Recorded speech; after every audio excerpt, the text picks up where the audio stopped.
Salut à toutes et à tous, nous sommes le mardi 8 septembre 2020, je suis Sarah Menei, vous écoutez Flash Foot.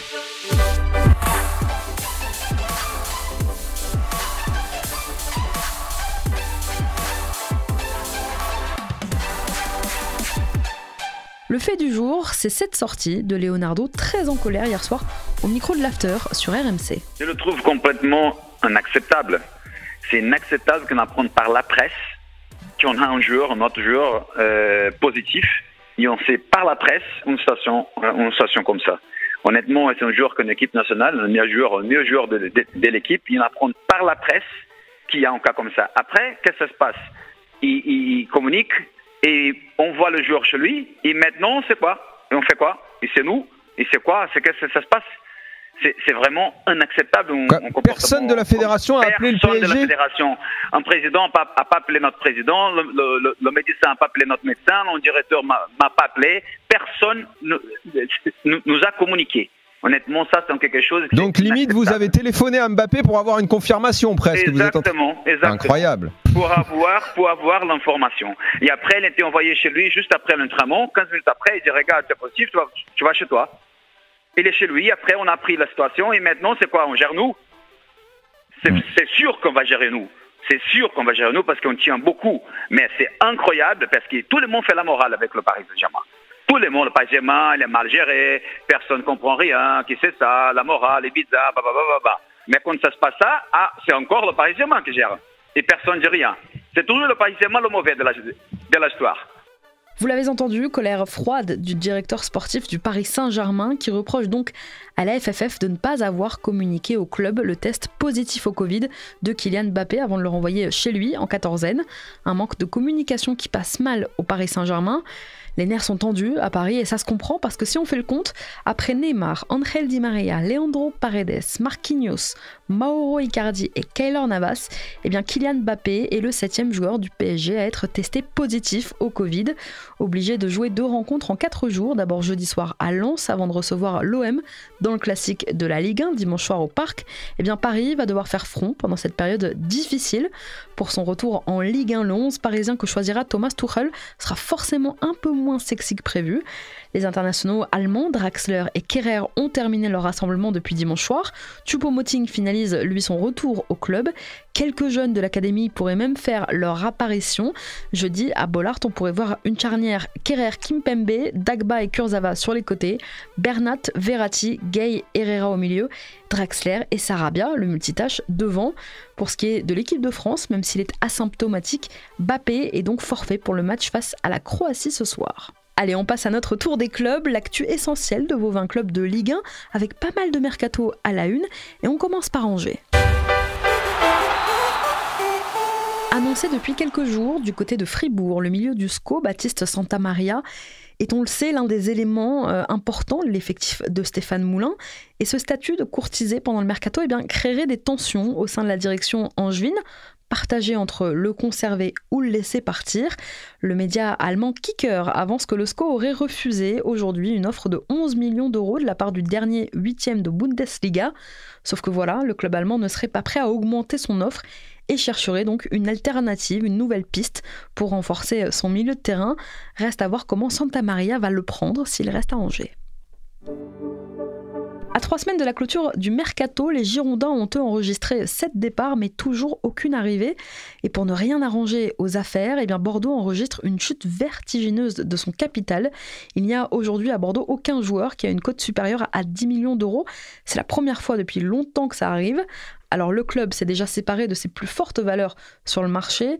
Et aujourd'hui, les joueurs les plus cotés sont Sabali, 8 millions d'euros, Pablo, estimé lui aussi à 8 millions d'euros, ou encore Rémi Houdin, 7 millions d'euros. C'est pas avec ça que les Girondins vont renflouer les caisses. Courtisé par le RC Lens et par les Glasgow Rangers cet été, le milieu Haris Belkebla a finalement prolongé son contrat avec le Stade brestois. L'international algérien est désormais lié au club breton jusqu'en 2023. À Dijon, l'arrivée d'un attaquant enfin L'Ivoirien Roger Assalé est arrivé en provenance du club suisse des Young Boys de Berne. À 26 ans, il s'est engagé pour une durée de 4 ans au DFCO. Roger Assalé, vainqueur de la CAN en 2015, compte 20 sélections avec les éléphants. En club, il avait été prêté la saison dernière à Leganés, 18e de Liga, où il avait disputé 14 matchs. 25 ans et 6 mois, c'est l'âge moyen des joueurs du RC Lens, qui possède ainsi l'un des effectifs les plus expérimentés de la Ligue 1.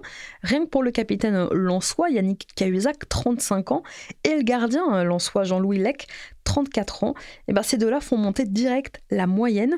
Les papis font de la résistance à Lens. C'est officiel, le LOSC vient de boucler l'arrivée du gardien Orestis Karnesis, doublure de Mike Maignan. Karnesis arrive du Napoli. International grec de 35 ans, il s'agit du premier des 4 joueurs recrutés par le club nordiste au Napoli à la suite de la grosse vente de l'attaquant nigérian Victor Osimhen. Karnesis et 3 joueurs napolitains auraient été évalués ensemble 20 millions d'euros dans le cadre de cette transaction, une somme qui viendra en principe se déduire des 70 à 80 millions que le Napoli doit verser au LOSC pour l'acquisition d'Osimhen. Lorient va faire revenir Armand Lorienté, prêté au Merlu par Rennes la saison dernière. L'ailier de 21 ans doit s'engager dans la journée pour une durée de 4 ans. L'indemnité de transfert tournerait autour de 3 millions d'euros. L'an passé, Lorienté avait livré de bonnes performances, terminant la saison avec 3 buts et 9 passes D, toutes compétitions confondues. Apparu une seule fois en Ligue 1 dans sa carrière avec le Stade Rennais en février 2019, il sera déjà la 8e recrue estivale de Lorient. Lorienté et Lorient, c'était fait pour aller ensemble. On continue notre tour des clubs avec l'Olympique Lyonnais dans un instant, mais avant ça, c'est l'heure de notre déclat du jour. Et aujourd'hui, justement, elle est signée Bertrand Traoré.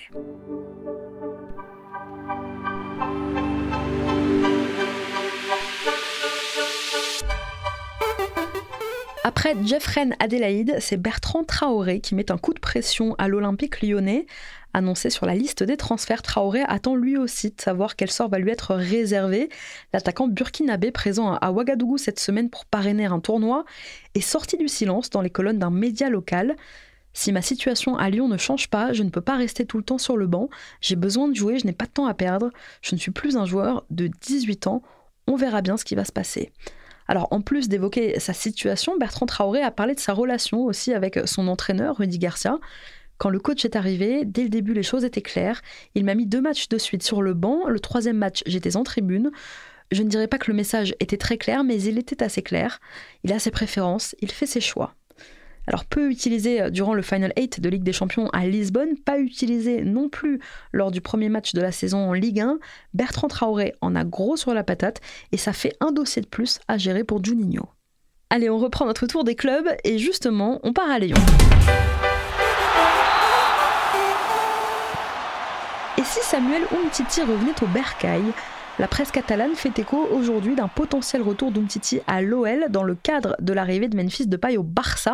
Vous savez que le club catalan ne lâche pas Memphis et pour convaincre la direction lyonnaise de lâcher sa star, le Barça serait disposé à inclure dans le deal Umtiti qui n'est plus le bienvenu en Catalogne.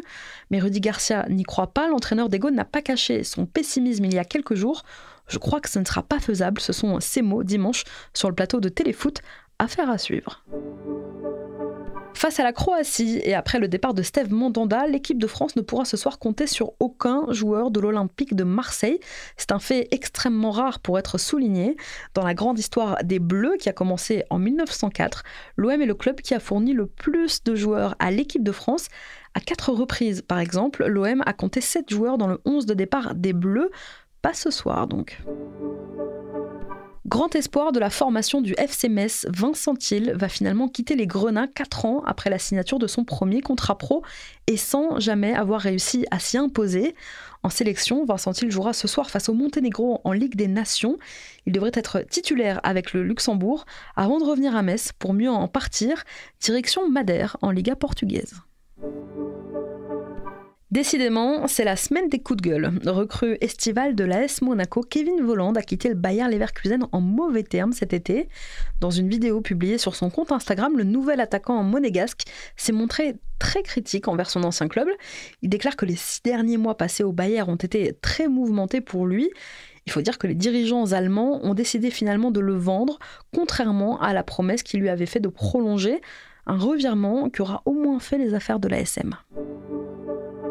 Boubacar Fofana. Qui est ce jeune homme ? C'est un jeune ailier lyonnais, choix de Bruno Genesio à l'époque et qui n'entre aujourd'hui pas du tout dans les plans de Rudy Garcia à Lyon.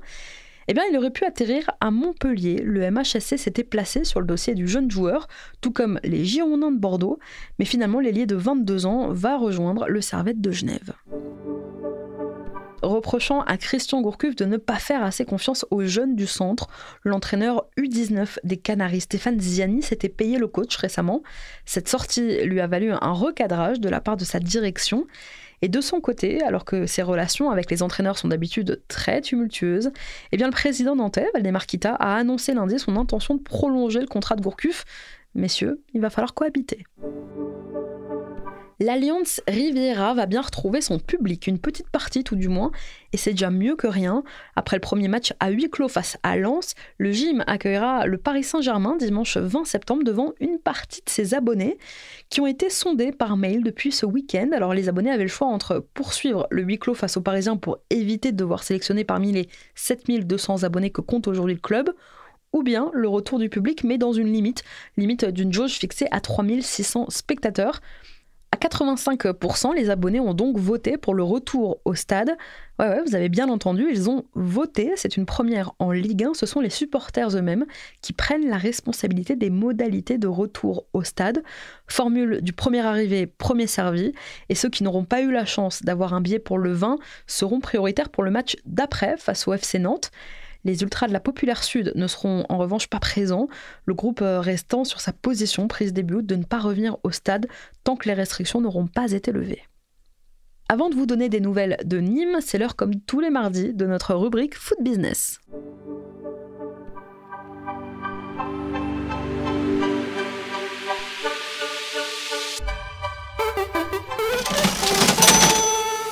Et aujourd'hui, elle est consacrée à nos clubs français qui attirent de plus en plus d'investisseurs étrangers et notamment d'Américains. Après l'Olympique de Marseille et Franck McCourt, les Girondins de Bordeaux et Joey Dagrossa, eh bien maintenant c'est le TFC, le Havre et même Caen en Ligue 2 qui se font racheter par des Américains. Alors on l'a appris hier, le Stade Malherbe a trouvé un accord avec un fonds d'investissement, Oaktree, pour un rachat total, 100% départ avec un objectif clair, faire remonter le club en Ligue 1.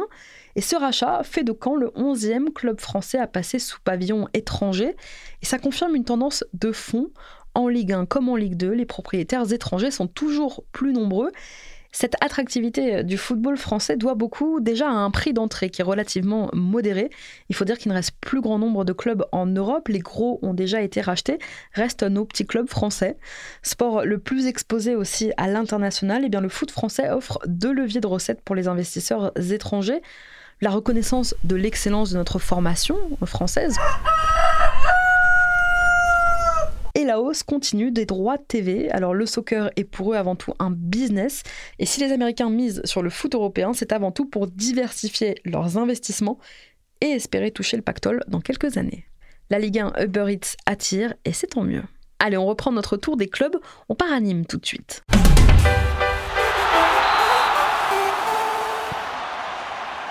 Une belle initiative à Nîmes et dans toute la Ligue 1.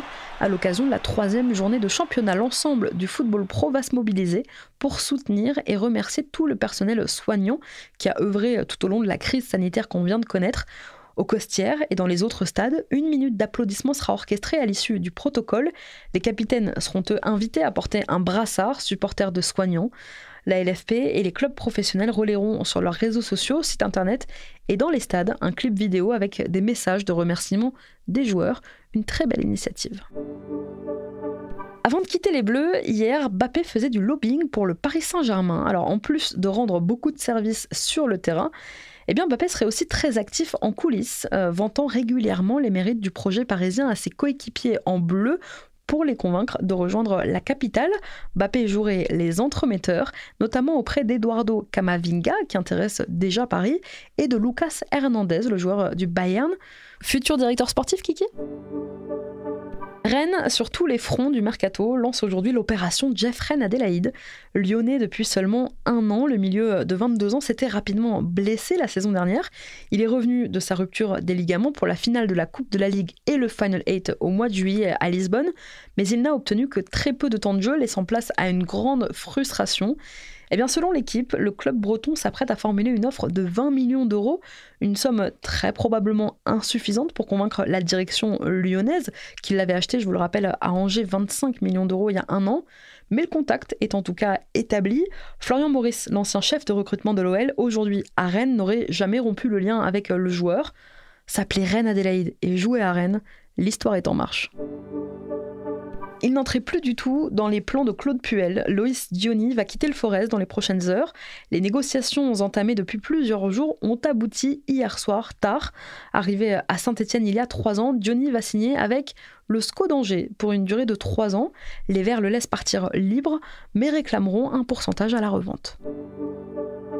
Les supporters du Racing vont être déçus. La préfète du Bas-Rhin, Josiane Chevalier, l'a annoncé hier.